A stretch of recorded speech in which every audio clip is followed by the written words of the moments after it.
नमस्कार, मैं पवन कुमार यादव, प्रवक्ता रसायन विज्ञान, जैन इंटर कॉलेज करहल मैनपुरी। कक्षा 11 रसायन विज्ञान के अध्याय 3 तत्वों का आवर्ती वर्गीकरण एवं गुणधर्मों में आवर्तता के व्याख्यान 5 के अध्ययन हेतु आप सबके बीच प्रस्तुत हूं। इस अध्याय के पिछले व्याख्यानों में हमने आवर्त सारणी के विकास के संक्षिप्त इतिहास, मेंडलीव की मूल आवर्त सारणी, आधुनिक आवर्त सारणी और आवर्त सारणी का वर्तमान स्वरूप, जिसे हम दीर्घाकार आवर्त सारणी कहते हैं, का विस्तृत अध्ययन किया। दीर्घाकार आवर्त सारणी तत्वों के परमाणु क्रमांक पर आधारित है, जिसमें समान इलेक्ट्रॉनिक विन्यास वाले तत्वों को एक वर्ग में रखा गया, अर्थात दीर्घाकार आवर्त सारणी तत्वों के इलेक्ट्रॉनिक विन्यास पर मुख्यतः आधारित है। इस प्रकार तत्वों के भौतिक एवं रासायनिक गुण इलेक्ट्रॉनिक विन्यासों के आवर्ती फलन होते हैं, अर्थात एक निश्चित अंतराल के बाद समान इलेक्ट्रॉनिक विन्यास वाले तत्वों की पुनरावृत्ति होती है। अतः हम कह सकते हैं कि तत्वों के गुणों की एक निश्चित अंतराल के बाद पुनरावृत्ति होती है, जिसे आवर्तता कहते हैं। इस प्रकार आज के इस व्याख्यान में हम निम्नलिखित शिक्षण बिंदुओं का अध्ययन करेंगे, जिसमें तत्वों के आवर्ती गुण और गुण धर्मों में आवर्तता का कारण अर्थात पुनरावृत्ति का कारण। दूसरा, परमाणु त्रिज्या एवं परमाणु त्रिज्या में आवर्तता, किस प्रकार आवर्तों में परमाणु त्रिज्या घटती बढ़ती है या वर्गों में किस प्रकार वह परिवर्तित होती है। और आयनिक त्रिज्या एवं आयनिक त्रिज्या में आवर्तता, आयनिक त्रिज्या तत्वों की आवर्तों में बाएं से दाएं जाने पर और वर्ग में ऊपर से नीचे जाने पर किस प्रकार परिवर्तित होती है, हम इस बात का अध्ययन आज के इस व्याख्यान में करेंगे। सबसे पहले हम अध्ययन करेंगे कि तत्वों के आवर्ती गुण क्या हैं। दीर्घाकार आवर्त सारणी में तत्वों को परमाणु क्रमांकों के बढ़ते हुए क्रम में व्यवस्थित करने पर एक निश्चित अंतराल के बाद तत्वों के भौतिक एवं रासायनिक गुणों की पुनरावृत्ति होती है। यह घटना गुणों की आवर्तता कहलाती है और ये गुण तत्वों के आवर्ती गुण कहलाते हैं। तत्वों के आवर्ती गुण निम्न प्रकार के हो सकते हैं, जैसे परमाणु त्रिज्या, आयनिक त्रिज्या, आयनन विभव, विद्युत ऋणात्मकता, इलेक्ट्रॉन बंधुता, रासायनिक अभिक्रियाशीलता इत्यादि। तत्वों के आवर्ती गुण, जब आवर्त सारणी में तत्वों को परमाणु क्रमांकों के बढ़ते हुए क्रम में व्यवस्थित करते हैं तो एक निश्चित अंतराल के बाद उन गुणों की पुनरावृत्ति होती है। यह घटना आवर्तता कहलाती है। आखिर यह क्यों पुनरावृत्ति होती है? समान गुणों वाले तत्व एक निश्चित अंतराल के बाद वापस क्यों पाए जाते हैं? इस घटना का क्या कारण है, उसका अध्ययन करते आइए कि गुण धर्मों में आवर्तता का कारण। हम जानते हैं कि दीर्घाकार आवर्त सारणी में जब परमाणु क्रमांकों के बढ़ते हुए क्रम में तत्वों को व्यवस्थित किया गया तो इलेक्ट्रॉनिक विन्यासों में क्रमिक परिवर्तन होता है और एक निश्चित अंतराल के बाद समान इलेक्ट्रॉनिक विन्यास वाले तत्व परिलक्षित होते हैं, प्रदर्शित होते हैं, दिखाई देते हैं। उसका कारण क्या है? देखिए कि अगर हम किसी वर्ग और आवर्त के आधार पर, ये टेबल छोटी सी बनाई है आवर्त सारणी में से निकाल करके, कि अगर आवर्त 2 और आवर्त 3 के तत्वों को देखें तो आवर्त 2 और आवर्त 3 में 8-8 तत्व होते हैं। आप देखिए कि वर्ग 1 के तत्वों का सामान्य विन्यास हम लोगों ने पढ़ा था NS1 होता है। कैसे कि फर्स्ट ए में आवर्त 1 में हाइड्रोजन है और आवर्त 2 में 3Li होती है। तो 3Li का जब विन्यास बनाते हैं तो 3Li बराबर 1s2 2s1 बनता है। तो बाह्य कोश की हम बात कर रहे थे कि समान बाह्यतम कोश, माफ कीजिएगा, बाह्यतम कोश के समान इलेक्ट्रॉनिक विन्यास वाले तत्वों की पुनरावृत्ति होती है। तो बाह्यतम कोश का इलेक्ट्रॉनिक विन्यास Li का क्या है? 2s1, जो हमने यहां लिखा है, सिर्फ बाह्यतम कोश वाला 2s1। और अगर हम उसी वर्ग में सोडियम का देखते हैं तो 11Na के लिए क्या बनेगा? 1s2 2s2 2p6 और 3s1। इसके बाह्यतम कोश का इलेक्ट्रॉनिक विन्यास बना 3s1। अब हम देखते हैं आवर्त में बाएं से दाएं जाने पर इलेक्ट्रॉनिक विन्यास कैसे परिवर्तित होता है। जब 4Be का बनाएंगे तो 3 से 4 एक इलेक्ट्रॉन बढ़ गया तो 2s2 हो जाएगा। यानी अगर हम यहां लिखें 4Be बराबर तो 1s2 तो 2s2 हो जाएगा। तो आप इसका देखिए यहां 2s2 लिखा है। इसी प्रकार आगे बढ़े 5 बोरोन का तो हो जाएगा 1s2, 5 बोरोन के लिए 1s2 2s2 2p1, यहां से p उपकोष आरंभ हो गया, इसीलिए वर्ग 13 लिखा हुआ है। कौन सा वर्ग आरंभ हो गया? वर्ग 13 और p उपकोष। तो यहां NS1 और NS2 वाले s उपकोष थे, क्योंकि अंतिम इलेक्ट्रॉन s उपकोष में गया था। यहां से और यहां तक p ब्लॉक स्टार्ट हो गया, क्योंकि पी उपकोष में इलेक्ट्रॉन जाने आरंभ हो गए। तो ये P1 का है 2P1, जब 6 कार्बन हुआ तो 2P2, जब 7 नाइट्रोजन हुआ तो 2P3, 2P4। इलेक्ट्रॉनिक विन्यास में आप देखें क्रमिक परिवर्तन हो रहा है, एक एक करके इलेक्ट्रॉन बढ़ रहे हैं। और एक निश्चित अंतराल के बाद यानी वर्ग 18 के बाद जब पुनः वर्ग 1 आरंभ हुआ आवर्त 3 में, तो हमें NS1 प्रकार का ही इलेक्ट्रॉनिक विन्यास प्राप्त हुआ, जो हमने 11 Na का आपको बना के दिखाया था 3s1। तो यहां इलेक्ट्रॉनिक विन्यास की पुनरावृत्ति हुई, यानी ऐसे तत्व पर आए जिनके इलेक्ट्रॉनिक विन्यास समान हैं। अगर हम यहां देखें 2s2 तो यहां देखिए 3s2, इसी प्रकार 2s2 2p1, 3s2 3p1। तो यहां पर जो विन्यास है वो है NS2 NP1, इसी प्रकार यहां पर है NS2 NP2, इसी प्रकार यहां पर है NS2 NP3। इस पूरे वर्ग में यही विन्यास रहेगा। और यहां पर होगा NS2 NP4, और यहां पर होगा NS2 NP5, और ये होगा आखिरी गैसों का NS2 NP6। इस प्रकार हम यह कहना चाहते हैं कि गुण धर्मों में आवर्तता कैसे होती है कि बाएं से दाएं जाने पर इलेक्ट्रॉनिक विन्यासों में क्रमिक परिवर्तन होता है, और एक निश्चित अंतराल के बाद ऐसे तत्वों की पुनरावृत्ति होती है, उनके ऐसे गुणों की पुनरावृत्ति होती है जिनके इलेक्ट्रॉनिक विन्यास समान होते हैं। इलेक्ट्रॉनिक विन्यास समान होते हैं तो उनके गुण भी समान होते हैं। जैसे Li और Na के गुण कैसे होंगे? समान होंगे। और बेरिलियम और मैग्नीशियम के गुण कैसे होंगे? समान होंगे। अर्थात एक निश्चित अंतराल के बाद गुणों की पुनरावृत्ति होना गुणधर्मों में आवर्तता कहलाता है, और ये गुणधर्मों में आवर्तता इलेक्ट्रॉनिक विन्यास में आवर्तता के कारण होती है। आइए अब अध्ययन करते हैं परमाणु त्रिज्या का। परमाणु त्रिज्या तत्वों का आवर्ती गुण है जो इलेक्ट्रॉनिक विन्यास की आवर्ती फलन होती है। किसी परमाणु में नाभिक के केंद्र और बाह्य कोश के इलेक्ट्रॉनों के बीच की दूरी को परमाणु त्रिज्या कहते हैं। अगर ये नाभिक है, ये पहली कक्षा, ये दूसरी कक्षा, आउटर मोस्ट सेल, इस सेल में जो इलेक्ट्रॉन यहां स्थित है, बाह्यतम कोश के इलेक्ट्रॉनों की बीच की दूरी, ये परमाणु त्रिज्या r कहलाती है।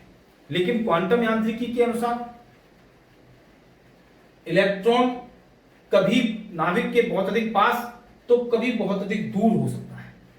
नाभिक के चारों तरफ पाए जाने वाले इलेक्ट्रॉनों की निश्चित स्थिति नहीं होती, वे दूर या पास हो सकते हैं।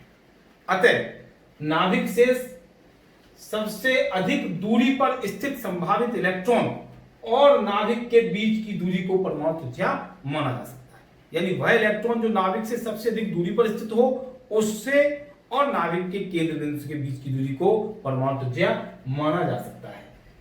परमाणु त्रिज्या को 3 प्रकार से परिभाषित किया जा सकता है। नंबर 1, सहसंयोजक त्रिज्या। सहसंयोजक त्रिज्या समान परमाणु वाले द्विपरमाणुक अणु में एकल बंध से जुड़े हुए दो परमाणुओं के बीच की दूरी, दो परमाणुओं के नाभिकों के बीच की दूरी के आधे भाग को सहसंयोजक त्रिज्या कहते हैं। मान लो द्विपरमाणु अणु Cl2 है तो उसमें 2 परमाणु हो गए, एक Cl ये, दूसरा Cl ये। इन दोनों के जो नाभिक हैं, उन नाभिकों के बीच की दूरी एक रेखा द्वारा हमने प्रदर्शित की। तो इस रेखा जो नाभिकों के बीच की दूरी है, इसके आधे भाग को सहसंयोजक त्रिज्या कहते हैं।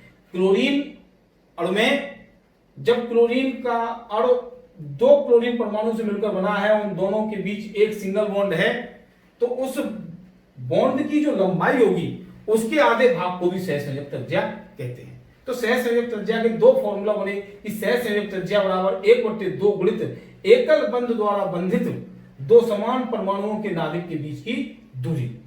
दूसरा कि सहसंयोजक त्रिज्या बराबर एकल बंध की जो लंबाई है उसका आधा भाग, तो एकल बंध की लंबाई बटे 2। तो अगर हम इस चित्र के में क्लोरीन परमाणुओं के नाभिक के बीच की दूरी को जो 1.98 एंगस्ट्रॉम होती है, 1.98 एंगस्ट्रॉम होती है, यदि हम उसके आधे भाग को करेंगे तो त्रिज्या आ जाएगी। तो R बराबर क्या आएगा? 1.98/2। तो ये बराबर आ जाएगा 0.99 एंगस्ट्रॉम। तो ये हो गई क्लोरीन की सहसंयोजक त्रिज्या। दूसरा देखते हैं धात्विक त्रिज्या। एक क्रिस्टल जालक में परमाणुओं के बीच, निकटस्थ स्थित दो परमाणुओं के बीच की दूरी, निकटस्थ स्थित दो परमाणुओं के नाभिकों के बीच की दूरी के आधे भाग को हम धात्विक त्रिज्या कहते हैं। क्योंकि धात्विक त्रिज्या का मतलब है धात्विक परमाणुओं की त्रिज्या, और धात्विक परमाणु त्रिज्या ज्ञात करने के लिए हम क्रिस्टल जालक यानी धात्विक जो जालक होता है उसमें जो निकटस्थ दोनों परमाणु हैं उनके नाभिकों के बीच की दूरी के आधे भाग को धात्विक त्रिज्या कहते हैं। जैसे सोडियम की धात्विक त्रिज्या अगर निकालें तो सोडियम का जो क्रिस्टल जालक होगा उसमें सोडियम के दो परमाणु जो निकटस्थ स्थित हैं उनके नाभिकों के बीच की दूरी का हम आधा कर देंगे तो हमें आर ज्ञात हो जाएगी। क्या ज्ञात हो जाएगी? आर। यह एक और बात है खास कि आर जो धात्विक होती है यानी धात्विक आर सदैव, धात्विक त्रिज्या सदैव सह संयोजक त्रिज्या से बड़ी होती है। क्यों? क्योंकि धात्विक त्रिज्या जो है धात्विक जालक से मिलकर बनी होती है। धात्विक जालक यानी क्रिस्टल जालक में दो परमाणु निकटस्थ स्थित होते हैं और सह संयोजक बंध में अतिव्यापन के फलस्वरूप बंध बनता है। अतिव्यापन में दोनों परमाणु एक दूसरे में अतिव्यापित हो जाते हैं तो वहां त्रिज्या छोटी हो जाती है जबकि आर धात्विक बड़ी होती है। अब देखते हैं कि सोडियम की त्रिज्या कैसे निकली। हमने आपको बताया कि सोडियम के नाभिकों के बीच की दूरी के आधे भाग को धात्विक त्रिज्या कहेंगे और सोडियम परमाणु के बीच की दूरी होती है 3.72 एंगस्ट्रॉम। तो सोडियम की धात्विक त्रिज्या निकालने के लिए बीच की दूरी 2 का भाग लगाया 1.86 एंगस्ट्रॉम आ जाती है। अब देखते हैं वान डेर वाल्स त्रिज्या। अधात्विक तत्वों के अणु ठोस अवस्था में परस्पर वान डेर वाल्स बलों द्वारा बंधे होते हैं। ऐसे अणुओं में दो निकटस्थ स्थित परमाणुओं के नाभिकों के बीच की दूरी के आधे भाग को वान डेर वाल्स त्रिज्या कहते हैं। जैसे यहां एक Cl2 अणु है, दूसरा Cl2 अणु, Cl परमाणु जो निकटस्थ स्थित है उनके नाभिकों के बीच की दूरी अगर 3.6 एंगस्ट्रॉम है तो इसके आधे भाग अर्थात 1.8 एंगस्ट्रॉम को वान डेर वाल्स त्रिज्या कहेंगे। तो इस प्रकार हम परमाणु त्रिज्याएं 3 प्रकार से पढ़ते हैं, सहसंयोजक त्रिज्या, धात्विक त्रिज्या और वान डेर वाल्स त्रिज्या। अब देखते हैं परमाणु त्रिज्याओं में आवर्तता अर्थात दीर्घाकार आवर्त सारणी में किसी आवर्त में बाएं से दाएं जाने पर और किसी वर्ग में ऊपर से नीचे जाने पर परमाणु त्रिज्या में किस प्रकार उपनति होती है, किस प्रकार परिवर्तन होता है उसका अध्ययन करते हैं। परमाणु त्रिज्या में जो आवर्तता है वो इस प्रकार होती है अर्थात परमाणु त्रिज्या में जो परिवर्तन है वह परिवर्तन 2 कारणों से होता है। एक तो प्रभावी नाभिकीय आवेश के कारण और दूसरा कोषों की संख्या के कारण। किसी परमाणु में नाभिक के चारों ओर जो कोष पाए जाते हैं उनकी संख्या के कारण और प्रभावी नाभिकीय आवेश के कारण। तो पहले प्रभावी नाभिकीय आवेश जान लेते हैं क्या। तो सबसे पहले प्रभावी नाभिकीय आवेश को समझ लेते हैं कि प्रभावी नाभिकीय आवेश परमाणु त्रिज्या को किस प्रकार प्रभावित करता है। अगर हम एक परमाणु मान लें और उस परमाणु के केंद्र में धनावेशित नाभिक और ये उसकी पहली कक्षा, ये दूसरी कक्षा, यही आउटर मोस्ट शेल है। मान लो 2 कक्षाओं का परमाणु है, बाह्य कक्षा के इलेक्ट्रॉन और आंतरिक कक्षा के इलेक्ट्रॉन, दोनों ही इलेक्ट्रॉनों को धनावेशित नाभिक अपनी ओर आकर्षित करेगा क्योंकि नाभिक और इलेक्ट्रॉनों में विपरीत आवेश है। अब ये वाले जो आउटर मोस्ट शेल के इलेक्ट्रॉन्स हैं वो बाहर की ओर हैं, दूर हैं, तो आंतरिक कक्षा के इलेक्ट्रॉन स्वतः इस नाभिक की ओर आकर्षित हो जाते हैं और इस नाभिक के धनावेश को और अर्थात धनावेशित नाभिक के आकर्षण को इन इलेक्ट्रॉनों के लिए कम कर देते हैं, इन इलेक्ट्रॉनों के लिए कम कर देते हैं और इस प्रकार धनावेशित नाभिक का संयोजी कोष के इलेक्ट्रॉनों के लिए आकर्षण कम हो जाता है। यह प्रभाव परिरक्षण प्रभाव कहलाता है तथा नाभिक का वह आवेश जो संयोजी इलेक्ट्रॉन के लिए होता है प्रभावी नाभिकीय आवेश कहलाता है। नाभिक धनावेशित नाभिक का वह आवेश जो संयोजी इलेक्ट्रॉन अर्थात बाह्य कक्षा के इलेक्ट्रॉनों के लिए होता है प्रभावी नाभिकीय आवेश कहलाता है। प्रभावी नाभिकीय आवेश जब बढ़ता है, प्रभावी नाभिकीय आवेश का मान जब बढ़ता है तो परमाणु त्रिज्या छोटी हो जाती है। क्यों? क्योंकि धनावेशित नाभिक इस बाह्यतम कक्षा के इलेक्ट्रॉनों को अपनी ओर आकर्षित करेगा क्योंकि प्रभावी नाभिकीय आवेश बढ़ा मान जब प्रभावी नाभिकीय आवेश का अधिक होगा तो इस कक्षा के इलेक्ट्रॉनों को वो अपनी ओर आकर्षित करेगा, जिससे ये इलेक्ट्रॉन कक्षा के समीप आएंगे और ये कक्षा थोड़ी सी सिकुड़ जाएगी, श्रिंक कर जाएगी, जिससे परमाणु त्रिज्या घट जाती है। तो प्रभावी नाभिकीय आवेश के बढ़ने से, यानी प्रभावी नाभिकीय आवेश यदि प्लस करेगा, प्लस का मतलब बढ़ेगा, यदि उसमें वृद्धि होगी तो त्रिज्या कैसी होगी, कम होगी। ये हमको ध्यान रखना है। प्रभावी नाभिकीय आवेश यानी धनावेश में वृद्धि होगी तो फलस्वरूप त्रिज्या कम होगी। अब देखते हैं कोषों की संख्या। जब किसी परमाणु में, जब कहीं किसी परमाणु में या किसी क्रम में कोषों की संख्या में वृद्धि होती है तो परमाणु त्रिज्या भी बढ़ जाती है। जैसे यहीं देख लें, यदि एक कोष और बढ़ा दें तो सीधे सीधे परमाणु त्रिज्या बढ़ गई। तो हम यह कहेंगे इन दोनों के आधार पर कि R प्रोपोर्शनल टू 1/Z प्रभावी। Z प्रभावी का मतलब प्रभावी नाभिकीय आवेश, प्रभावी नाभिकीय आवेश। Z प्रभावी का मतलब प्रभावी नाभिकीय आवेश। तो त्रिज्या प्रभावी नाभिकीय आवेश के व्युत्क्रमानुपाती होती है, यानी ये बढ़ेगा तो त्रिज्या कम होगी। दूसरा, कोषों की संख्या से करें तो R समानुपाती N। N से मतलब है जो बाह्यतम कोष है उसकी मुख्य क्वांटम संख्या। यहां 2 कोष थे तो 2n का मान था, 3 कोष है 3n का मान है। जैसे जैसे ये मान यानी अंतिम कोष की क्वांटम संख्या का मान बढ़ेगा तो R का मान भी बढ़ेगा। तो इस प्रकार प्रभावी नाभिकीय आवेश और कोषों की संख्या परमाणु त्रिज्या को प्रभावित करती है। इसके आधार पर हम आवर्तों में आवर्तता को बड़े अच्छे से समझ सकते हैं। कैसे? देखिए, किसी आवर्त में बाएं से दाएं जाने पर, यह फॉर्मूला आपको ध्यान रखना है, किसी आवर्त में लेफ्ट से राइट यानी बाएं से दाएं जाने पर त्रिज्याएं, तत्वों की परमाणु त्रिज्याएं कम होती हैं।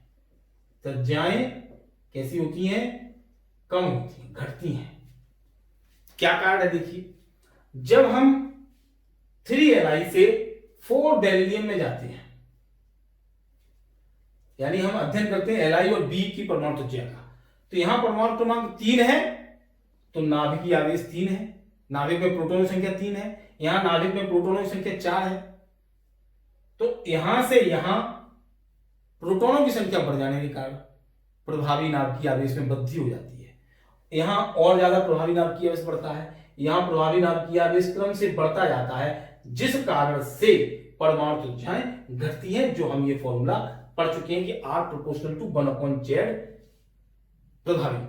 तो प्रभावी नाभिकीय आवेश बढ़ने से परमाणु त्रिज्या किसी आवर्त में बाएं से दाएं जाने पर घटती है। तो अब आप देख सकते हैं Li की त्रिज्या पिकोमीटर में 152, बेरिलियम की 111, 5 बोरॉन की 88, 6 कार्बन की 77, 7 नाइट्रोजन की 74, 8 ऑक्सीजन की 66, 9 फ्लोरीन की 64 और 10 नियोन की 160 है।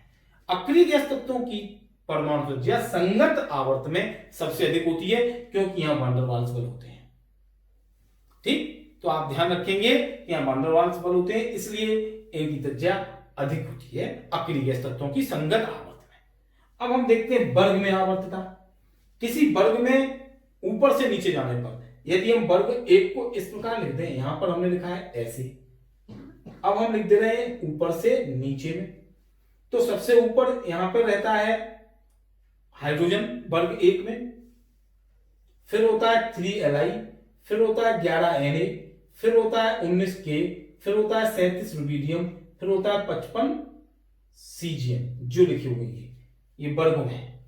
तो वर्ग में जब ऊपर से नीचे जाते हैं तो आप देख रहे हो परमाणु क्रमांक बढ़ने के साथ साथ कोषों की संख्या बढ़ती है। यहां पर एक ही कोष होगा, यानी यहां अंतिम अर्थात बाह्यतम कोष के लिए n का मान 1, यहां n का मान 2, यहां n का मान 3, यहां 4, यहां 5, यहां 6, तो n का मान ये बढ़ रहा है, ये वाला।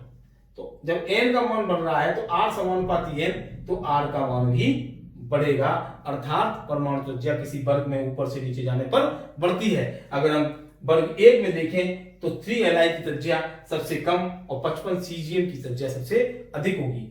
इसी प्रकार वर्ग 17 हेलोजन में देखें तो फ्लोरीन का परमाणु आकार में सबसे छोटा और 53I का परमाणु इन चारों में सबसे बड़ा होता है, क्योंकि यहां पर कोषों की संख्या अधिक होती है तो परमाणु त्रिज्या भी बड़ी होती है। तो इस प्रकार हमने परमाणु त्रिज्याओं में उपनति का अध्ययन किया।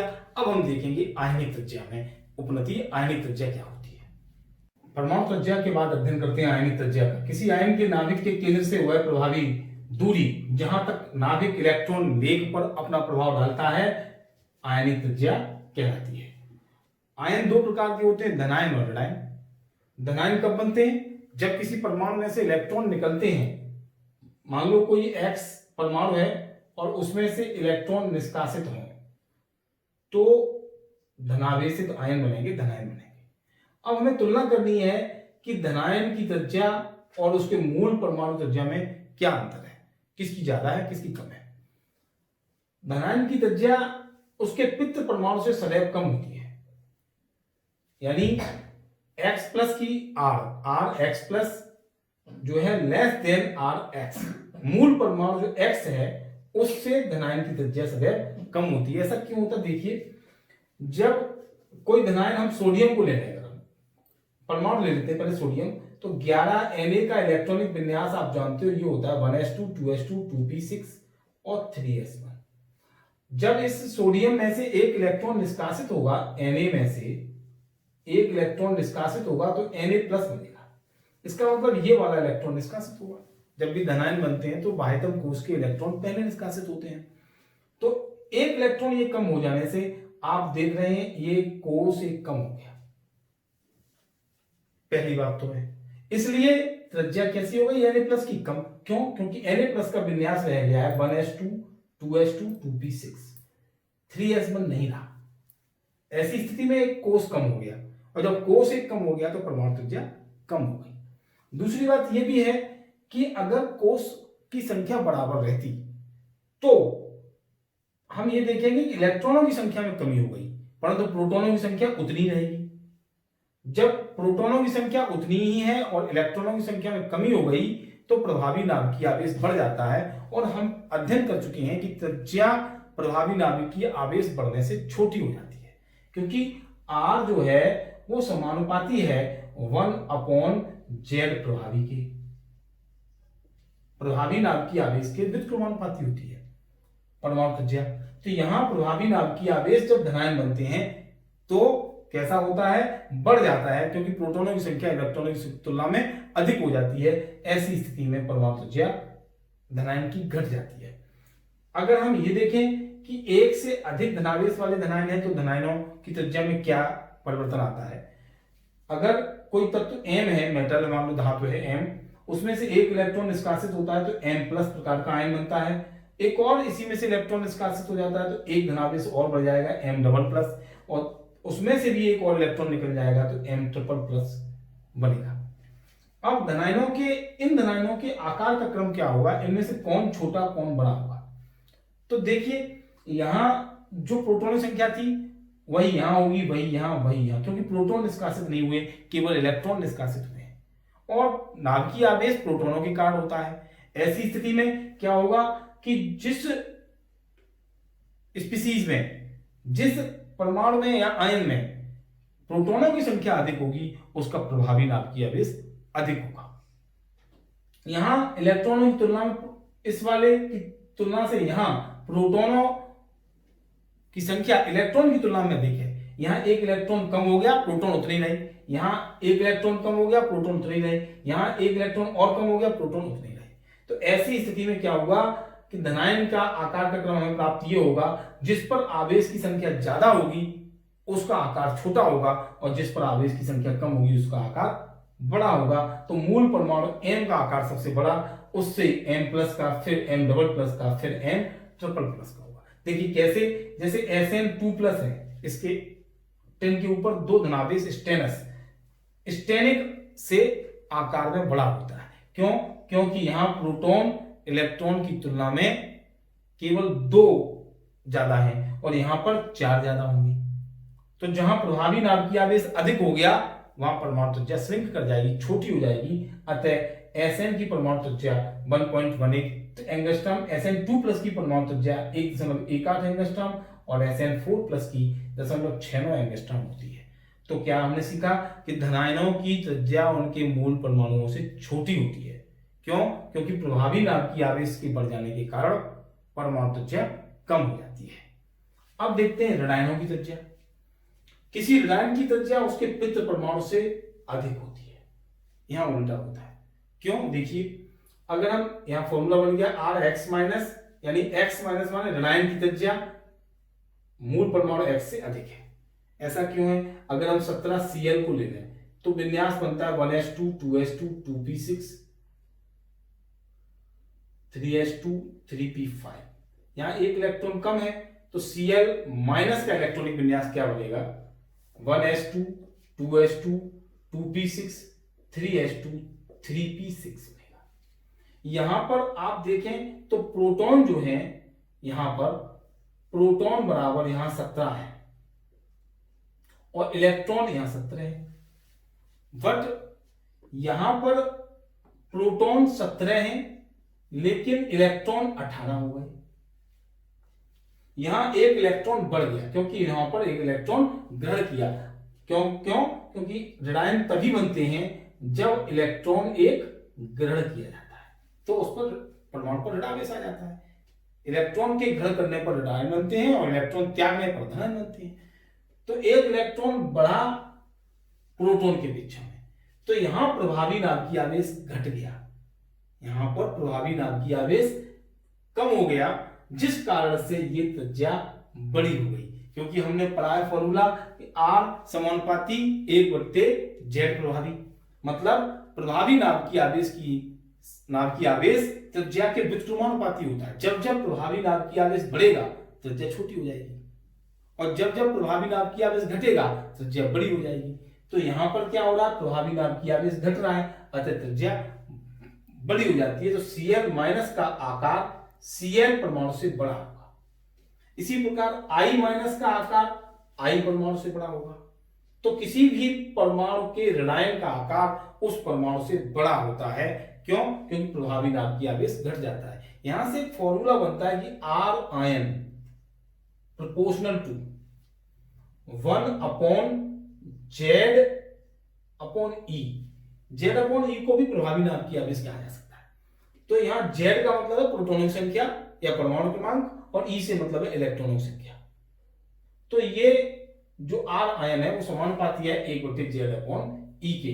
जब इस Z/E का मान अधिक हो जाता है तो त्रिज्या छोटी, और जब इसका मान कम हो जाता है तो त्रिज्या बड़ी हो जाती है। तो इस प्रकार हमने क्या सीखा कि ऋणायन की त्रिज्या उसके पितृ परमाणु से बड़ी और धनायन की त्रिज्या उसके पितृ परमाणु से छोटी होती है। आयनिक त्रिज्याओं में आवर्तता हम कैसे देखेंगे?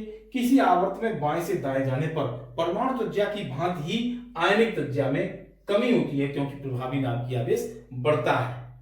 अगर हम बाएं से दाएं जाएंगे, जैसे Li Na, माफ कीजिएगा, Li के 3Li के बाद 4Be 5 बोरॉन, इस प्रकार से क्रम में से आवर्त में तत्व बढ़ते हैं आवर्त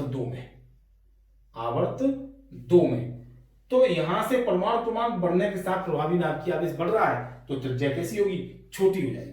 और वर्ग में ऊपर से नीचे जाने पर, अगर कोई वर्ग है उसमें फ्लोरीन वर्ग 17 ले लिया हमने, तो फ्लोरीन, क्लोरीन, ब्रोमीन, आयोडीन, यहां पर कोषों की संख्या बढ़ जाने के कारण आयनिक त्रिज्या ऊपर से नीचे जाने पर बढ़ जाती है और यहां पर आयनिक त्रिज्या घट जाती है आवर्त में।